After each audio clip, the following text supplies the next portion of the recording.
What is up, ladies and gentlemen? Welcome to another episode of Wing and Tail Outdoors.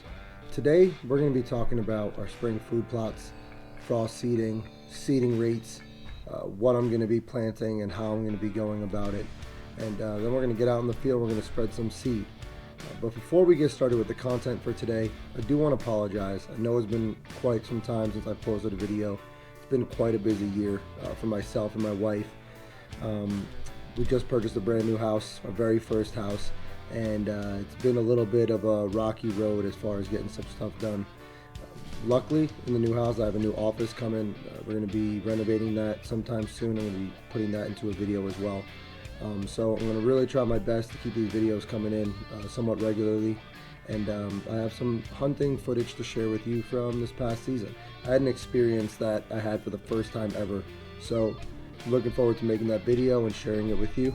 And without further ado, let's get into today's video. So for our spring planting this year, we're going to try to go very legume high. In the fall, we planted a mixture that had a lot of, it had some brassicas in it, it had some legumes, it had some broadleaves, and it had a little bit of everything. It had some tubers, and it had a lot of grasses that I feel like didn't really serve us very well in the fall, simply because they kind of died off and shaded out a lot of the other stuff that was growing. So what we're trying to do is kind of mix it up, and we're trying to help supplement the no-till method by planting a legume high mixture in the spring that's going to provide a lot of nitrogen, both from the sky and as this stuff decays. And then in the fall, we're going to plant a carbon high mixture, and together they're going to provide what each other needs for each season.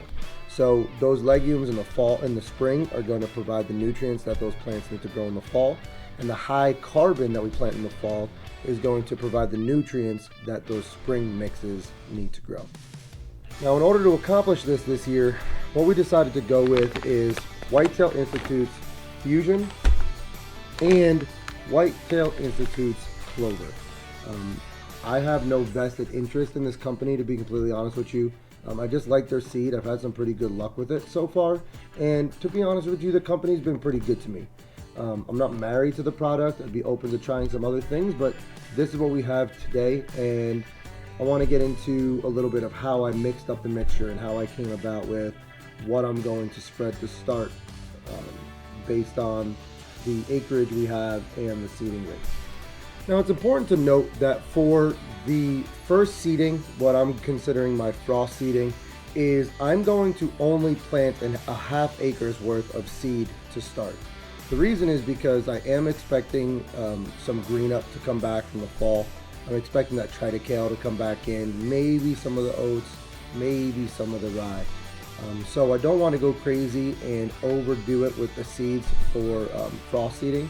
And if it's not enough, I could always go back in and feather some more seeds in. But if it's too much to start, it's kind of going to set us back a little bit. So I want to try to avoid that. So in the bag of clover here, Whitetail Institute's clover, this is a 4-pound bag. So any calculations I do today are going to be based off of 2 pounds, a half acre. And for the Fusion is a 3.15 pound bag. So I'm going to cut that in half, and it's going to be about 1.5, 1.5, 1.22 pounds for those of you who care about the numbers. But just know that I'm planting a half seeding rate for both bags combined, so that way I don't overdo it and we can see what's going on and take it from there as we go. So to keep the math really, really simple, for those of you who are interested in calculating your own seeding rates, basically what I'm doing is the following, okay? So here I have written down the size of each plot that we're going to be planting, and each of these numbers is relative to 1 acre. So for example, what do I have here? The power line is 3/10 of an acre, or 30% of an acre. Okay, so we're going to use this to help us calculate those rates. Now, Whitetail Institute's clover calls for, like I said, 4 pounds per half acre. Fusion calls for 3.15 pounds per half acre. But And together that's for 1 acre. But since we're cutting it in half, I need half of each of these.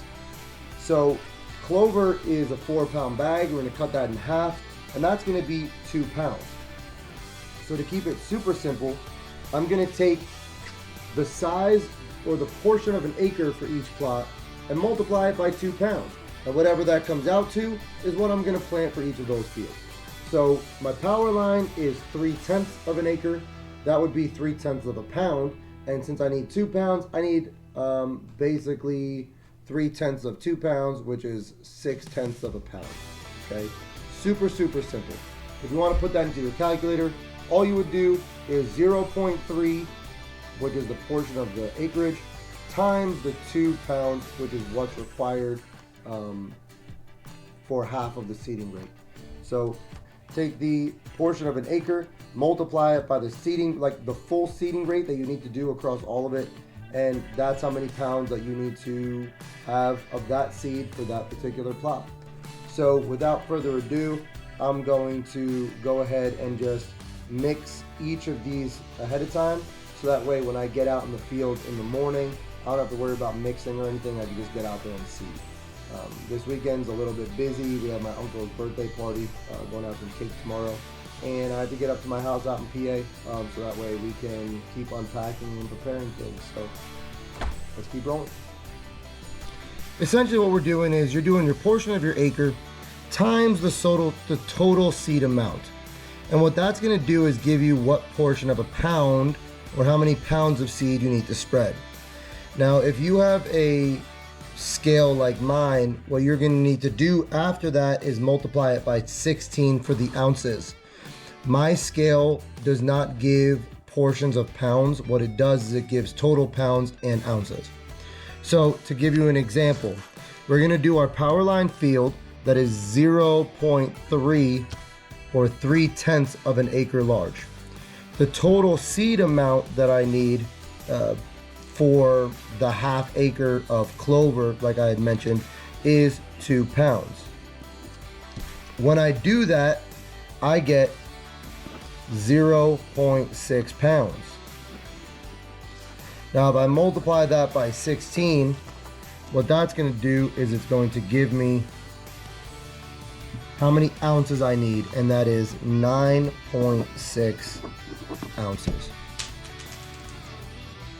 And that's really it, ladies and gentlemen. That's how simple it is. And you would do this for however many food plots you have.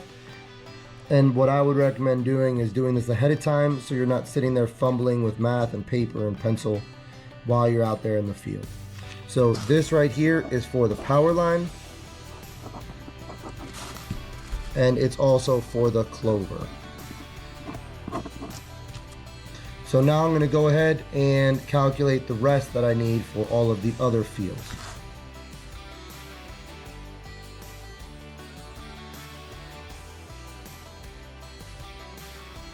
So this should come very close to 2 pounds, which is 32 ounces. So let's see, we have 9.6 plus 4.8 plus 9.6 plus 8, and that gets us to the 32 ounces, and I need 0.64 ounces for that, so that's going to be 32.64 ounces.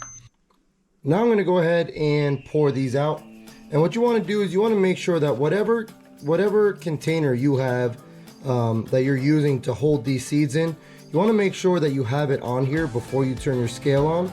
That allows your scale to read it as 0.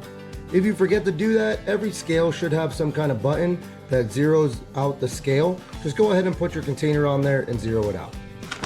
So the first plot that I'm going to do here is the power line. The power line, after doing a little recalculating, like I said, I want it to be at exactly 32 ounces. So what I've done is I've gone ahead and reduced it slightly, and I'm going to use 9.4 ounces instead of 9.6, and that should be beautiful. So I'm going to go ahead and just pour the seed in. And just watch carefully as this goes up, and as it gets closer, I'm gonna slow down. All right, we want 9.4, 9.2, 3, 4, boom. So now what I've done is I've pre-labeled these bags, okay? And I'm gonna just pour it right in here. And that way I have these pre-ready to go tomorrow. All I have to do is pour them into my cedar bag and I'm ready to go. So there's my power line and I'm done. Next up is the orchard. Orchard gets 4.6.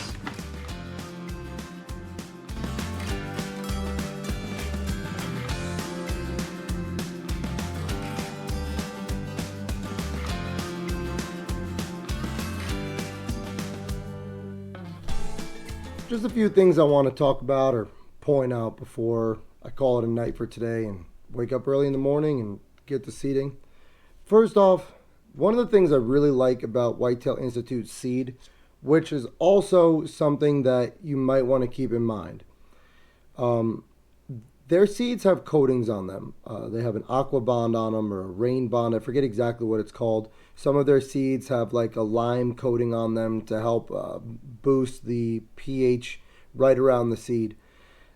But what that allows us to do is that allows us to go ahead and spread the seed with a little bit of a buffer window. A lot of us work just like me. Like, you know, I'm a teacher Monday through Friday, and I only have the weekends. So if there's no rain in the forecast, I have to plant when I can plant. And knowing that these seeds have this coating on them, it allows me to plant knowing that they can handle not getting any rain for a little bit of time. The big thing you want to watch out for is you planting these or going ahead and broadcasting them, getting the smallest little bit of rain that just moistens the seed and then it goes dry. Because then what will happen is that coating will wear away and there won't and the seed will be exposed. It will no longer be protected, and that will basically cause the seed to die before it gets enough water to grow. Now what you want to keep in mind also though is while that is a benefit, this coating that's on seeds, and from what I understand, it could be any coating from any seed company. This is nothing against Whitetail Institute, but something you should be cautious of is if you have birds, turkey, grouse, quail, pheasant, whatever it is that may be running around. If a bird eats these coated seeds, it could potentially cause problems for them. So just keep that in mind. With that being said, I now have all of my seeds ready to go for tomorrow. They're all bagged up and labeled. I have my bag spreader ready to go. All I have to do now is wake up in the morning, get dressed, get out there and spread some seed. So next time you see me, it'll be light out, we'll be outside, and we'll be getting ready to seed. Be back with you shortly. After editing the video up until this point, I realized that we're already at 13 minutes and adding anything else to the end I thought would make it just a little longer than I really wanted it to be. So I've decided to take this spring food plot / frost seeding and kind of split it into two separate episodes, with the one you just watched being how I calculate what I'm going to spread and how I get it prepared, and the second episode being the fieldwork portion of the frost seeding process. As always, thank you so much for joining us today. If you like what you saw, please drop a comment, follow the channel, subscribe to the channel, and if there's anything that you'd like to see us talk about or like us to talk about more in depth, please drop a comment below and let us know. Until next time, ladies and gentlemen, thanks again, and remember, success is just a commitment away. Have a great day.